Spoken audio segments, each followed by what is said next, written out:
এখন আমি একটা ইম্পর্টেন্ট ভিডিও করতে যাচ্ছি, সেটা হলো গিয়ে দুটো বিষয় আমি তুলনা করব। একটা হলো গিয়া 1958 সালের ঘটনা এবং আরেকটা হলো গিয়া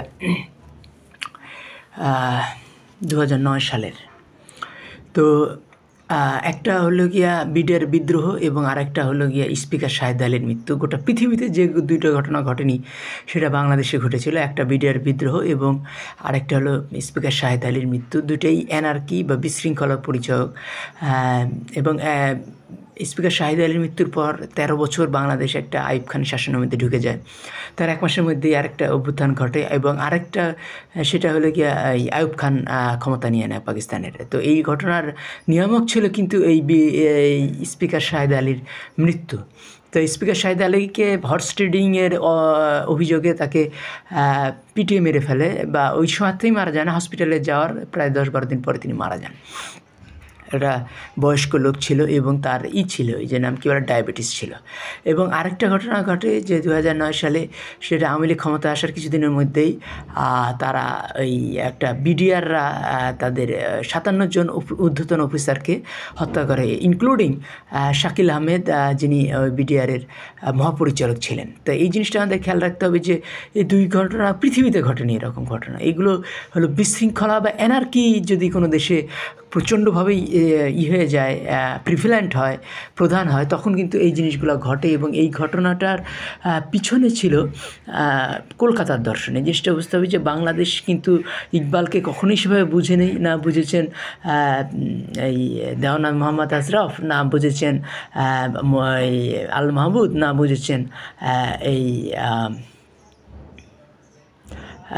না বুঝেছেন ফররুখ আহমেদ, না বুঝেছেন জসিমউদ্দিন, না বুঝেছেন গোলাম মোস্তফা। আল্লামা ইকবালকে বোঝাটা খুবই টাফ একটা বিষয়। পাকিস্তানিরাও বুঝতে না, ফয়েজ আহমেদ ফয়েজও বুঝে নাই, আজকের গুলজার বা জাভেদ আখতার অনেকখানি বুঝে না। কারণ আল্লামা ইকবাল একদিকে তিনি বার্কসন পড়তেন, আরেক দিনে তিনি নিটশে পড়তেন, আরেকদিনে তিনি হোয়াইট পড়তেন, আরেকদিকে তিনি হেগেল পড়তেন, আরেকদিকে কান্ট পড়তেন, আরেকদিকে মুসলিনি পড়তেন। তিনি বলে দিয়েছেন, পড়লে মেরা মাশরিক মাগরিব কি তামাম কিতাব, পড়েছি আমি পূর্ব পশ্চিমের সকল কিতাব। রবীন্দ্রনাথ যে কত পড়াশোনা করেছেন আমরা বাঙালি তো জানি, সেই রবীন্দ্রনাথ পর্যন্ত পাকিস্তান প্রস্তাবের বিরোধিতা করার সাহস পাননি। কারণ তিনি জানতেন, রবীন্দ্রনাথ জানতেন যে আল্লামা ইকবালের জ্ঞান গরিমা এই রবীন্দ্রনাথের থেকে অনেক অনেক গুণ বেশি। তা কাজেই ইকবালকে বোঝা আমাদের মতো বাঙালি মুসলমানের পক্ষে সেই যুগে সম্ভব হয়নি। কাজে আমরা এই যুগে এখন চেষ্টা করব। এবং রবীন্দ্রনাথ ইকবালকে অনেকেই যখন প্রশ্ন করতেন তখন ইকবাল বলতেন, তোমার জন্য তো আমি কবিতা লিখিনি। মানে তিনি অনেকে যদি প্রশংসা করে বলতেন এই কবিতার এই লাইনটা আমি বুঝলাম না, তখন ইকবাল কী বলতেন জানেন? তিনি বলতেন যে এই কবিতাটা বুঝবে আমার আগামী যুগ। তাহলে এই আগামী যুগের আমরা কি ইকবালকে বুঝতেছি? এটাও একটা প্রশ্ন। কাজেই ওই জিনিসটা আমাদের খেয়াল রাখতে হবে যে এই ইকবালকে না বোঝার, ইকবাল ছিলেন ডিসিপ্লিনের কবি, শৃঙ্খলার কবি। আর আমাদের জাতীয় কবি যিনি কাজী নজরুল ইসলাম, তিনি কিন্তু তাকে বলা হয় বিদ্রোহী কবি। এবং তার শুধু নজরুল না, তার পিছনে যে বাংলায় সবচেয়ে বেশি প্রভাব রবীন্দ্রনাথ, তিনিও কিন্তু আসলে বিদ্রোহকে উস্কানি দিয়েছেন। এবং বিদ্রোহ কবিতা লেখার 6 মাস আগেই কিন্তু রবীন্দ্রনাথ এবং ঈশের মধ্যে একটা ডিবেট হয়ে গেছিল, শরতের মধ্যে। এবং তিনি বলেছিলেন যে পৃথিবীতে সভ্যতা আগে বিদ্রোহের মধ্যে। কথা কিন্তু সম্পূর্ণ ভুল। কারণ রবীন্দ্রনাথ সেই সভ্যতার এই যে ডিসিপ্লিন, ইন্টারনাল যে শৃঙ্খলা, সেটাই আবিষ্কার করতে পারেননি। সেই জিনিসটাকে আবিষ্কার করতে পারলে আমরা কী হবে, বাঙালিরাও তখন কী হবে, মানে ইংল্যান্ডের প্রধানমন্ত্রী হবে ঋষি সুনাকের মতো। একজন পাঞ্জাবির ইংল্যান্ডের প্রধানমন্ত্রী হয়েছে। কারণ কি, পাঞ্জাবিরা ডিসিপ্লিন বুঝে। আর এই পাঞ্জাবের ডিসিপ্লিনকে নিয়ন্ত্রণ করেছেন কে, শিখিয়েছেন কে পাঞ্জাবিদেরকে? তিনি ইকবাল। ইকবাল নিজেও ছিলেন পাঞ্জাবি, লাহোরের লোক। তিনি তাকে যেমন ইরানিরা বলতো যে ইকবাল লাহোরি। তো এই লাহোরি ইকবাল তিনি কিন্তু বলেছিলেন একটা কথা, যে কেউ যদি চায় অঙ্গুলি হেলনের পরিচালনা করে চন্দ্র সূর্য নক্ষত্র, সেজন্য গ্রহণ করে নিয়মের বন্দিত্ব। তাহলে যদি কেউ নিয়মকে মেনে চলতে পারে, তার আঙ্গুলের ইশারায় চন্দ্র সূর্য ও নক্ষত্র পরিচালিত হবে। তাহলে এই জিনিসটা আমাদের বুঝতে হবে যে শৃঙ্খলা জিনিসটা আমরা বাঙালিরা অনেক ক্ষেত্রেই বুঝি না। আর পাঞ্জাবিরা শৃঙ্খলাকে প্রচণ্ডভাবে বুঝে, ফলে পাঞ্জাবিরা কিন্তু হারগোবিন্দ খুরানা, তিনি আবার এই যে আব্দুস সালাম, একজন হলেন গিয়া থিওরিটিক্যাল ফিজিক্সে নোবেল প্রাইজ পেয়েছেন, আরেকজন জেনেটিক্সে নোবেল প্রাইজ পেয়েছেন। দুজনেই ওই পাঞ্জাবি লোক, কিন্তু বাঙালি আজ পর্যন্ত সায়েন্সে একটা নোবেল প্রাইজ পায়নি। কারণ সায়েন্সে নোবেল প্রাইজ পাওয়াটা অত সোজা বিষয় না, সেখানে আপনাকে শৃঙ্খলাকে ভালোবাসতে হবে, পরিশ্রমকে ভালোবাসতে হবে, এই দুইটি জিনিসকেই ইকবাল ভালোবাসতেন। আর ইকবালকে আমরা বাঙালিরা আজও বুঝে উঠতে পারে না, একজনও বুঝে উঠতে পারে না। কিন্তু ইকবালের হয়তো পাকিস্তানি ভারতীয়রা ওইভাবে বোঝে না ইকবালকে, কিন্তু ইকবালের কথাগুলো তো পড়ে তারা, কিন্তু বাঙালিরা ইকবাল কথাগুলো পড়েও না। সেই বাঙালি মুসলমান হিসাবেও কিন্তু যতটুকু পড়ার কথা সেটা পড়ে না। ফলে দিবেশ চক্রবর্তী এক জায়গায় বলেই ফেলেছিলেন যে বাঙালি মুসলমান আজকে উর্দু শিখে না 21শে ফেব্রুয়ারির ফলে, যতটুকু মুসলমান হিসেবে জানার কথা ততটুকুও জানে না। তাইলে আমাদের ইকবালকে জানতে গেলে ওই তো বললাম যে বার্গসন পড়তে হবে, এমারসন পড়তে হবে, নিটশে পড়তে হবে, কান্ট পড়তে হবে, হেগেল পড়তে হবে, বেদিল পড়তে হবে, গালিব পড়তে হবে, ওয়ার্ডসওয়ার্থ পড়তে হবে, বায়রন পড়তে হবে, তারপরে এই কিটস পড়তে হবে। এই যতগুলো কবির নাম বলছি তাদের প্রত্যেকের সম্পর্কে ইকবালের টিপ্পনী কাটা আছে, তাদের সম্বন্ধে মন্তব্য আছে, এগুলো কিন্তু এই সম্বন্ধে অনেক জ্ঞান হয়। এবং এইগুলো থেকেই কিন্তু বলিউড এই ভারতের সবচেয়ে বেশি জনপ্রিয় কবিকে গালিব এবং ইকবাল। তো ইকবালের কথা স্বীকার করে না, কারণ ইকবাল হলো গিয়া ভারত ভেঙে একটা পাকিস্তান রাষ্ট্র হয়েছে, কিন্তু যারা ভারতের এই মুভিগুলো পড়ে, 3 ইডিয়টস বলেন, আর এই মুন্না ভাই MBBS বলি, আর জঞ্জির, দিওয়ার, এগুলো তারা কিন্তু সবাই ইকবালকে প্রচণ্ডভাবেই পড়াশোনা করা আছে। তারা পাকিস্তান সীমান্ত থেকে এসছে অথবা মুসলমান থেকে এসছে। যেমন জাভেদ আখতার, যে জঞ্জির, দিওয়ার এগুলো করেছেন জাভেদ আখতার, তারপরে এই গুলজার, এরা জাভেদ আখতার এবং সেলিম খান, এরা দুজনেই মুসলমান। এবং আরেকজন হলেন গিয়া এই নাম কি বলে, রাজকুমার হিরানি, উনি ওই পুনা শহরে, তাহলে এটা হলো গিয়া বোম্বের ওইখানে, কিন্তু পুনা শহরের ওরা কিন্তু প্রচুর উর্দু হিন্দি পড়ে। এবং অভিজাত যোশী, তিনি গুজরাটের, তিনি কিন্তু পাকিস্তান সীমান্ত থেকে আসছেন।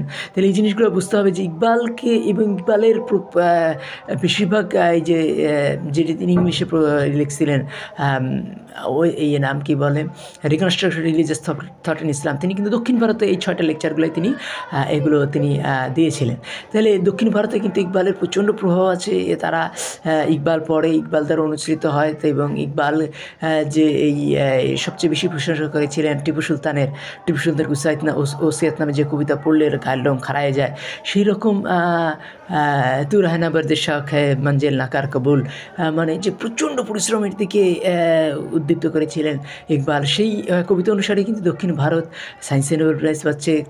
তামিলরা 3টা নোবেল পেয়েছে, 9 কোটি লোক, কিন্তু 30 কোটি বাঙালির একটাও কিন্তু সায়েন্সে নোবেল প্রাইজ নেয়, কিন্তু তামিলরা 3টা সায়েন্সে নোবেল প্রাইজ পেয়েছে। তাহলে এই জিনিসগুলো আমাদের খেয়াল রাখতে হবে যে ইকবালের যে প্রচণ্ড প্রভাব, সেই অনুযায়ী আমরা কিন্তু ডিসিপ্লিনকে বাংলাদেশে এস্টাবলিশ করতে পারি। আর অ্যানার্কির মধ্যে যেটা ঘটেছিল যে বিডিআর বিদ্রোহ, এখানেও কিন্তু প্রচণ্ডভাবে অ্যানার্কি, কারণ আওয়ামী লীগ সরকার এসেছিল, আর আওয়ামী লীগ সরকার প্রচণ্ডভাবে রবীন্দ্র ভক্ত এবং রবীন্দ্রনাথ এবং নজরুল ভক্ত, এবং রবীন্দ্রনাথ নজরুলের প্রভাবেই কিন্তু তারা কিন্তু ইকবালকে ঘৃণা করে। এই ইকবাল হলকে চেঞ্জ করা হয়েছিল, জিন্না হলের নাম চেঞ্জ করা হয়েছিল, ইকবাল হলের নাম চেঞ্জ করা হয়েছিল আওয়ামী লীগ আমলে। এবং আওয়ামী লীগের লোকদের হাতেই কিন্তু এই যে স্পিকার শাহেদ আলীর মৃত্যু হয়েছিল। কাজেই আওয়ামী লীগের যে দর্শন, সেইটাই কিন্তু বাংলাদেশে অ্যানার্কি প্রতিষ্ঠা করেছিল, যার ফলে বিডিআর বিদ্রোহ হয়েছিল। এবং বিডিআর বিদ্রোহের ফলেই কিন্তু বাংলাদেশ প্রায় 14-15 বছর হাসিনার আমলে একটা ফ্যাসিস্ট রেজিমের আন্ডারে চলে যায় বিডিআর বিদ্রোহের ফলে। এবং ইসের এই যে নাম কি বলে, আর এই যে স্পিকার শাহেদ আলীকে মৃত্যুর ফলে কিন্তু বাংলাদেশে 13 বছর ধরে ডিক্টেটরশিপ, আওয়ামী ডিক্টেটরশিপ নয়, এই সময় এসেছিল নাম কি বলে, এই যে এই আইয়ুব খানের ডিক্টেটরশিপটা এসেছিল। কাজে আওয়ামী লীগের যে কালচারাল যে সমস্যাগুলো আছে, সেগুলো দূর করতে গেলে আমাদের রবীন্দ্রনাথ এবং নজরুলের যে সমস্যা, সেগুলো বুঝতে হবে, বিদ্রোহের যে সমস্যা সেটাও বুঝতে হবে। এবং এই রবীন্দ্রনাথ এবং শরতের দর্শনের মধ্যে যে ব্যাপক পার্থক্য ছিল, শিক্ষার মিলন রেখেছিলেন লিখেছেন রবীন্দ্রনাথ ঠাকুর, এবং শিক্ষার বিরোধ লিখেছিলেন শরৎচন্দ্র চট্টোপাধ্যায়। এই 2টা প্রবন্ধ আমাদের পড়তে হবে।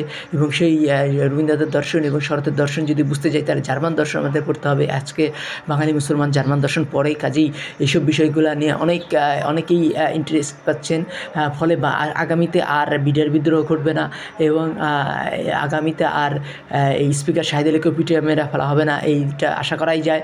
কাজেই এই জিনিসটা আমাদের খেয়াল রাখতে হবে যে এই ধরনের অ্যানার্কিগুলোর সাথে রবীন্দ্রনাথ এবং নজরুলের কিছু ইচ্ছাকৃত বা অনিচ্ছাকৃত ভুল দর্শনগুলো প্রচারিত আছে, যে এটা আমাদের বুঝতে গেলে আমাদের পাকিস্তান প্রস্তাবটাকে বুঝতে হবে, মুক্তিযুদ্ধকেও বুঝতে হবে, 21শে ফেব্রুয়ারিকেও বুঝতে হবে, আবার 23শে মার্চের যে লাহোর প্রস্তাব সেটাকেও বুঝতে হবে। এই দুইটা জিনিসকে যখন বুঝবো তখন কী হবে, বাঙালি জাতিরা ডিসিপ্লিনড হবে, তখন কিন্তু আর বিডিআর বিদ্রোহ ঘটবে না।